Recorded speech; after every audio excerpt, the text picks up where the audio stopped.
Nikaona ndani ya moyo wa Muhoozi limeibuka jambo la kumpindua baba yake ili yeye aweze ku take over the nation, ili yeye aweze ku take over the nation.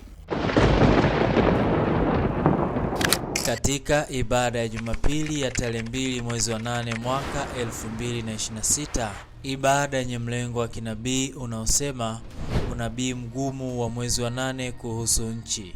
Mpako wa mafuta ya Bwana MWB James Onea alitoa neno la unabii ambalo Bwana alipata kumfunulia siku ya Jumatano ya tarehe 29 mwezi wa 7 mwaka 2026 kuhusiana na nini kitakachojiri ndani ya taifa la Uganda, na haya ndiyo yalikuwa maneno yake. Mwezi wa 7 ikiwa niko ofisini, nilichukuliwa loani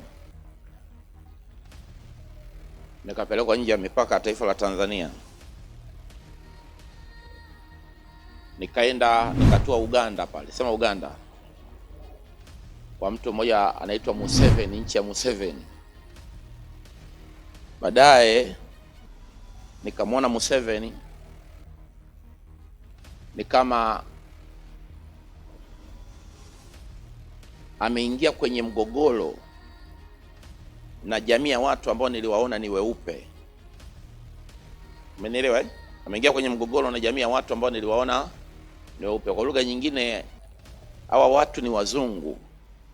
Kuna issue imetokea, alafu Museveni akawa ameitirafiana nao. Alafu nikaona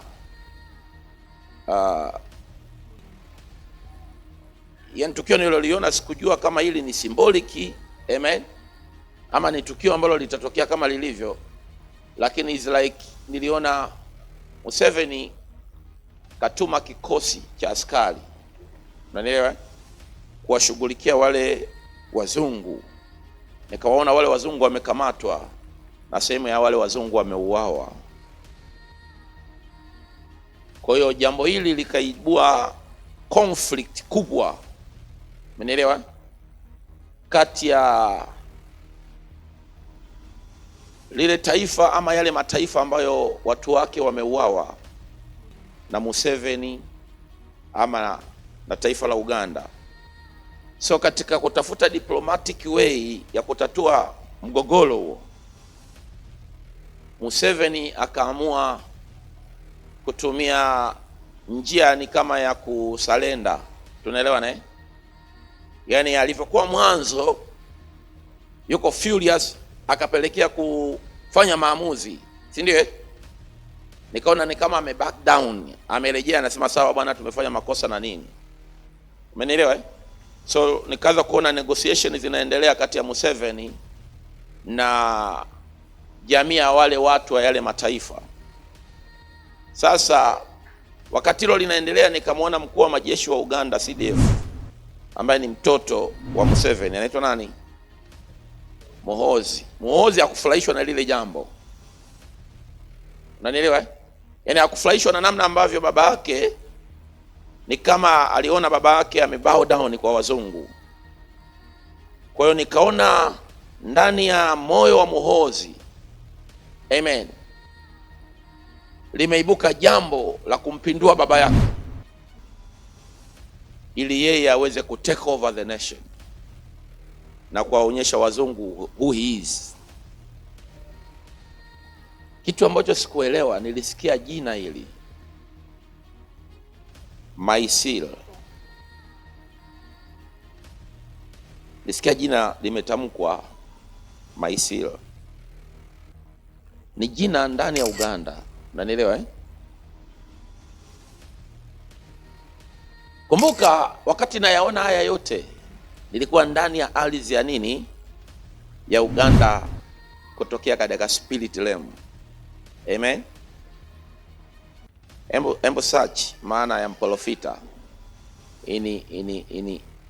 nadhani ni Baganda terminology, amen.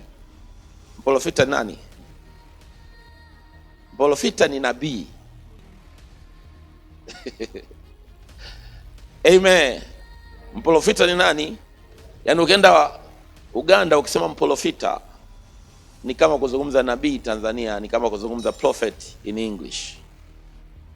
Kumbuka niliyaona haya yote nikiwa katika ardhi ya nini, ya Uganda, kutokea in the realm of the spirit.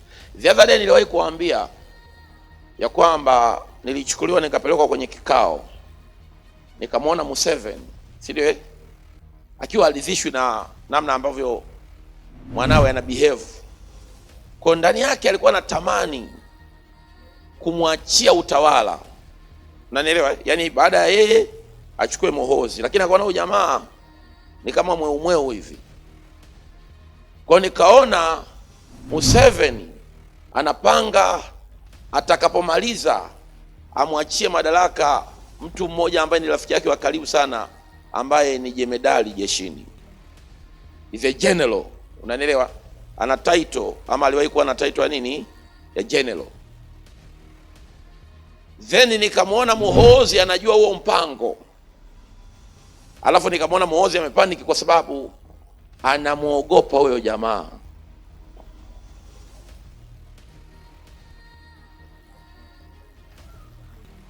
Matangazo ya kinabii sometimes yamebeba the future plan of God. Unanielewa? Yamebeba nini? The future plan of God. Mtu wa Mungu, kama tulivyosikia maneno haya ya unabii yaliyotolewa na mpako mafuta wa Bwana MWB James Onea, kwa maana nabii amekwisha nena. Hebu tusubiri utimilifu wa maneno haya ya unabii.